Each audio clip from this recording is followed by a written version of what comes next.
Every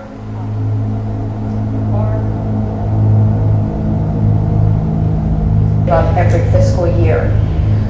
We don't have a problem with successful litigation in our facility, where video cameras may come in handy with a police officer on the street that is not in a controlled environment, in which they might be in a situation where it's he said, she said. We have a very professional agency. We have deputy sheriffs that have integrity. We have civilian staff that have integrity, and again, it's a solution to a problem that doesn't exist. I operate in the same asylum. We have a very professional staff.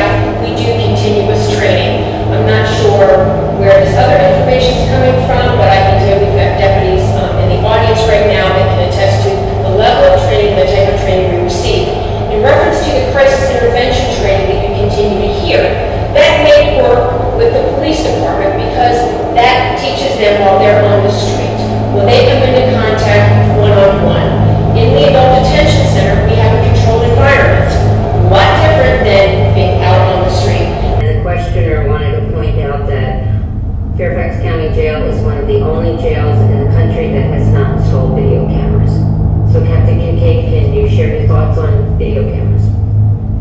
We have deputies. We don't have the issues where we have frivolous complaints made against our staff. We do have some members from our internal affairs section that can verify what I'm telling you.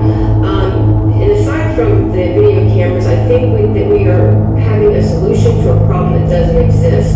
Not to mention the cost of putting and installing video cameras throughout our entire jail, which would be in the neighborhood of somewhere close to $1 million.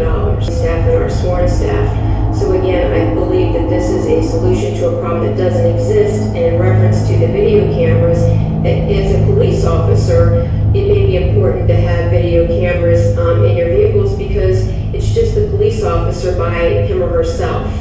And it's a he said, she said, whereas in the adult detention center, we are a controlled environment. We have plenty of people, deputy staff, around there that can attest to what goes on. Thank you very much.